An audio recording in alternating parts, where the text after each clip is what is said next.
दोस्तों, अगर बिना शादी के कोई महिला माँ बनती है तो समाज तो उसके पिता का नाम उस महिला से ही पूछेगा ना। लेकिन बॉलीवुड में बिना शादी के माँ बनना थोड़ा आसान भी है और वहाँ पर आपसे बहुत ज्यादा सवाल पूछने वाले लोग भी नहीं होते। बल्कि अगर यह बोला जाए कि इससे तो उल्टा इन एक्ट्रेस का नाम और भी ज्यादा फेमस हो जाता है तो यह गलत नहीं होगा। कभी लाखों लोगों के दिलों पर राज करने वाली श्रीदेवी भी शादी से पहले ही प्रेग्नेंट हो गई थी। तब यह भारतीय समाज के लिए कोई अच्छी खबर नहीं थी। तो आनन फानन में बॉलीवुड अभिनेत्री श्रीदेवी ने पहले से शादीशुदा बोनी कपूर के साथ शादी रचा ली। दोस्तों, क्या आपको पता है कि मशहूर अभिनेत्री कैटरीना कैफ भी शादी से पहले ही 3 बार मां बन चुकी है। दरअसल कैटरीना का अफेयर सलमान खान और रणबीर कपूर जैसे कई दिग्गज अभिनेताओं के साथ रहा है। कहा जाता है कि सलमान खान ने अपने शरीर की भूख शांत करने के लिए कई बार कैटरीना कैफ के साथ संबंध बनाए थे और कैटरीना कैफ भी बॉलीवुड में अपनी जड़ें मजबूत करने के लिए किसी भी हद तक जाने को हमेशा तैयार रहती थी। हालांकि कुछ दिन बाद सलमान खान से मनमुटाव होने के बाद अभिनेता रणबीर कपूर ने भी कैटरीना कैफ की मजबूरी का जमकर फायदा उठाया। इस बात का खुलासा तब हुआ जब कैटरीना को 3 से 4 बार अबॉर्शन करवाते हुए स्पॉट किया गया और बाद में साफ हो गया कि कैटरीना गर्भवती थी। कैटरीना के पेट में किस हीरो का बच्चा था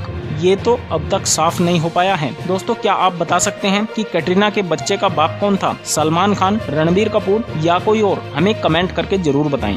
बोल्ड एक्ट्रेस कोंकणा सेन शर्मा भी जब अचानक आजा नचले के सलाहकार रह चुके रणवीर शोरी से शादी कर रही थी तो सभी को थोड़ा आश्चर्य तो हो रहा था, लेकिन किसी को भी यह अंदाजा नहीं था कि अगले कुछ महीनों में ही वे एक बच्चे को जन्म देंगी। तब इस राज से पर्दा उठ पाया था। आइए अब आपको आमिर खान की एक ऐसी गंदी हरकत के बारे में बताएंगे जिसे सुनकर आप भी शर्म से पानी पानी हो जाओगे। दरअसल आमिर की इस हरकत के बाद अचानक अभिनेत्री दिव्या भारती को बाथरूम के अंदर जाना पड़ा, जहां पर वो फूट फूट कर रोने लगी थी। क्या है पूरा मामला, चलिए जानते हैं। आमिर खान इंडस्ट्री में जितने अपने टैलेंट की वजह से पहचाने जाते हैं उतना ही मशहूर उनका गुस्सा भी है। वे जिससे नाराज हो जाते हैं बस उसकी खैर नहीं। आज हम ऐसे ही एक किस्से के बारे में बताने जा रहे हैं जब आमिर खान के गुस्से की शिकार एक एक्ट्रेस हुई थी। ये एक्ट्रेस उस दौर की लीडिंग एक्ट्रेसेस में गिनी जाती थी। हालत ये हो गई थी कि ये एक्ट्रेस रो पड़ी थी। ये एक्ट्रेस कोई और नहीं बल्कि दिव्या भारती थी। दिव्या भारती और आमिर का ये किस्सा एक स्टेज शो के दौरान का है, जहां दिव्या की किसी एक गलती की वजह से आमिर उनसे इतनी बुरी तरह नाराज हो गए थे कि दिव्या के साथ परफॉर्म करने से ही मना कर दिया। बताया जाता है कि लंदन में हुए एक शो में दिव्या भारती का व्यवहार देख आमिर नाराज हो गए थे। हालांकि जब घटना के बारे में दिव्या से बात की गई तो उन्होंने कहा था कि आमिर को उनसे माफी मांगनी चाहिए। दिव्या ने ये भी माना था कि शो के दौरान उनसे गलती हुई थी, लेकिन उन्होंने उसे तुरंत कवर भी कर लिया था। दिव्या भारती ने भले ही अपनी गलती को कवर कर लिया हो, लेकिन वह आमिर तब तक नाराज हो चुके थे। वहीं बताया ये भी जाता है कि आमिर ने ऑर्गेनाइजर्स दिव्या की जगह जूही चावला को लेने के लिए तक कह डाला था। वहीं दिव्या को लेने पर आमिर ने इस शो पर परफॉर्म करने से मना कर दिया था। वहीं जब ऑर्गेनाइजर्स हैरान परेशान घूम रहे थे तो सलमान खान ने आकर मामला संभाला। सलमान खान दिव्या के सपोर्ट में आए और उन्होंने स्टेज पर उनके साथ जबरदस्त परफॉर्मेंस दी। वहीं दिव्या भारती आमिर के इस व्यवहार से बहुत हर्ट हुई थी और शो पर परफॉर्म करने के बाद बाथरूम में बैठकर कई घंटों तक रोती रही। आमिर और दिव्या का ये किस्सा बॉलीवुड में उस दौर में काफी सुर्खियों में रहा था। तो दोस्तों, आपको ये वीडियो कैसा लगा हमें कमेंट करके जरूर बताएं और साथ ही साथ हमारे चैनल को भी सब्सक्राइब कर दें। धन्यवाद।